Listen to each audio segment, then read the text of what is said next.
월계수 잎은 적당량 섭취해야 한다. 치료 중이거나 기타 문의사항이 있는 사람은 월계수 잎을 치료 목적으로 사용하기 전에 담당 의사와 상담을 먼저 하는 것이 좋다. 당뇨는 중증 질환이다. 세계적으로 수백만 명의 당뇨 환자가 있다. 하지만 당뇨의 위험을 줄이거나 증상을 자연적으로 조절할 수 있다. 오늘은 당뇨 치료를 돕는 보충제로서 월계수 잎을 사용하는 방법에 대해 알아보도록 하자.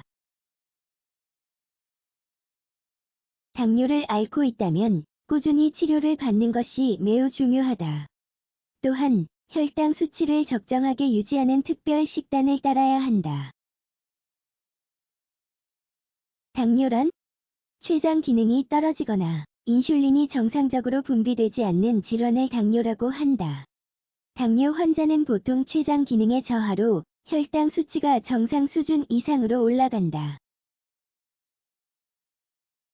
가장 일반적으로 알려진 당뇨 유형은 제1형 당뇨 및 제2형 당뇨다. 제1형 당뇨의 경우 체내 인슐린 분비가 이루어지지 않아서 매일 인슐린을 체내에 주입해야 한다. 보통 어린이 혹은 젊은 성인에게 잘 나타나는 유형이다. 반면 제2형 당뇨의 경우 인슐린이 혈당을 제대로 조절하는 역할을 하지 못해서 생긴다.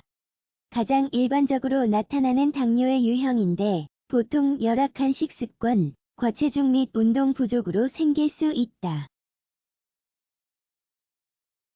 전 세계적으로 당뇨 환자가 늘어나고 있는 현상은 생각보다 심각해서 전문가들은 당뇨의 확산을 줄이는 방법을 두고 고심한다. 세계보건기구 WHO에 따르면 2014년 기준 전 세계적으로 약 4억 2,200만 명의 당뇨 환자가 있다고 한다. 즉 세계 인구 11명당 1명꼴로 당뇨를 앓고 있는 것이다. 미국 당뇨협회의 통계에 따르면 미국의 경우 2015년 한 해 기준 약 3천만 명의 당뇨 환자가 있는 것으로 집계된다. 미국 전체 인구 중 약 9.4%를 차지하는 숫자로 같은 해 미국인 사망 원인 중 당뇨가 7번째로 높다. 당뇨를 예방하고 조절하는 것이 무엇보다 중요하다. 건강한 식습관을 유지하고 운동을 꾸준히 하며 금연을 실천하면 당뇨의 위험을 줄일 수 있다. 하지만 당뇨를 치료하는 데 도움이 되는 자연 치료법도 존재한다. 월계수 잎이 그 중 하나다. 월계수 잎이 당뇨 치료를 돕는 원리. 월계수 잎은 녹나무과 식물이다. 월계수 잎은 약효가 있다고 전해지면서 향신료로 널리 사용된다. 항산화 성분이 풍부해 제2형 당뇨의 부작용을 줄인다. 월계수 잎을 섭취하면 유리기가 깨지면서 세포 파괴가 줄어든다. 또한 췌장의 기능을 안정시키는 효능이 있어 혈당 수치를 낮게 조절한다. 당뇨 치료를 돕는 월계수 잎 활용법. 월계수 잎은 다양한 효능이 있다.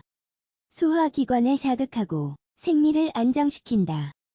또한 경련이 사라지고 거담 효과가 있으며 류마티즘 질환을 줄이고 이뇨 효과가 뛰어나다. 제2형 당뇨 치료를 위해 월계수 잎을 차로 우려내 마시면 좋다.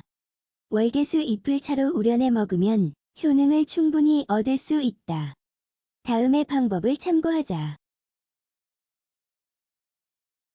재료물 4컵 1리터 신선한 월계수 잎 1. 작은 술 15g 만드는 버물 1리터를 끓인다.